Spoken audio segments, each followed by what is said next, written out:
Yan pa yung mga kalat na lilikumin ko. Dahil minsan nga paalis-alis kung saan na lang mailapag ang mga gamit. Yung mga ginamit, ayan. Nagano na lang. Linisin ko na rin dahil maano na siya. Ayan. Lagay na lang ako ng lagay dyan. Patong na lang ng patong.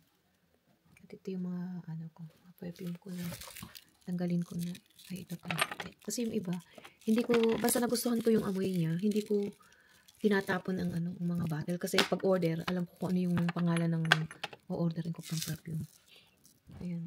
Ito ang perfume. Favorite sa lahat. Yan. Naka-anin na bottles na ako niyan. At ito yung mga pang-everyday. Yan. Tulad nito. Ito gusto ko itong mura lang. Ito nabili ko lang din sa, sa Rossmann. Pero paulit-ulit kong ginagamit siya. Bango kasi niya. Lilikumin ko na yun. Kasi minsan lagay lang ako ng lagay. Pag may nagregalo, salpak ako ng salpak. Kaya kailangan malinis na. At ang aking mga Q-Tix. Chayon! May libreng Korean ako. Sa Pilipinas ko pa ito nabili. Dalawa lang yung nabili ko nito. Kasi wala nito sa Germany. So, kailangan malinis ko na ulit siya. At mga pangkulay sa buhok. Ayan, galing to sa nanay ko. Pinagay sa akin na nasa Pilipinas. I-try ko din daw. Nandito pala yung picture namin. Ayan yung picture namin yung sa Pilipinas. Ayan yung aking pamangkin na Navy officer. At kami ni Lacey at ang aking sister. Ang nag-iisa kong sister.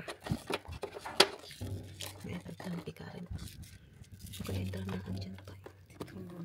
Ayan. Mga regalo sa akin. Mga souvenir. Hindi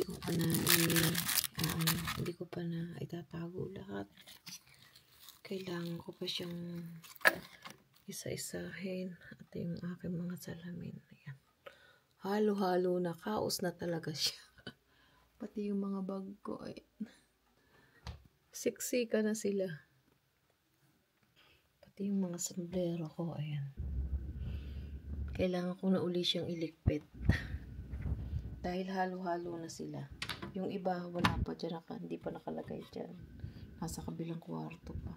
Kailangan ko pa rin siyang linisin. Kaya nasa dapat paglagyan. Yung accessories ko pa noong party ni Endra. Ayan pa rin. Hindi ko pa rin siya na ibabalik sa lagayan. Sa may mga box ako. Kung saan ko siya inilalagay muna.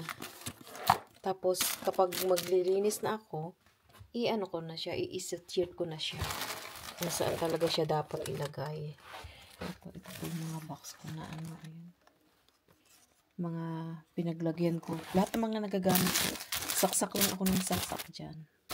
At least para alam ko kung saan ko kukunin sila. Ang sapatos. Pati sapatos na ano pa dito. Naligaw. Actually, dadalhin ko to sa Pilipinas kaso hindi ko nakita. Kaya naiwan siya. Ayan. Sa susunod na ako mag-isutir ng mga damit.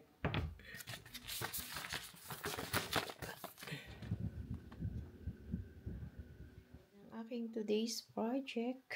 Sunday kasi hindi pala kami matutuloy umalis. Kaya ito na lang ang aking pagkaabalahan ngayon.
over on Gaston oven.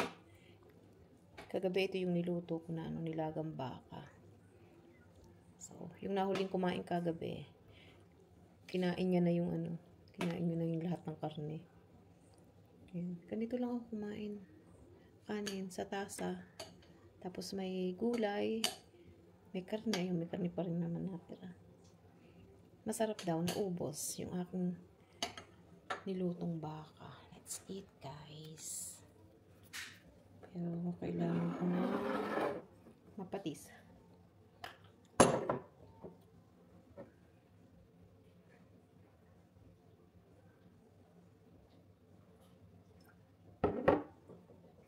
Basta may nilaga, mapatis akong kumain at saka sa sinigang. Let's eat, guys. Tamang pagkain ngayon kasi malamig ang panahon. Maulan. Ang panahon tumitila, umuulan.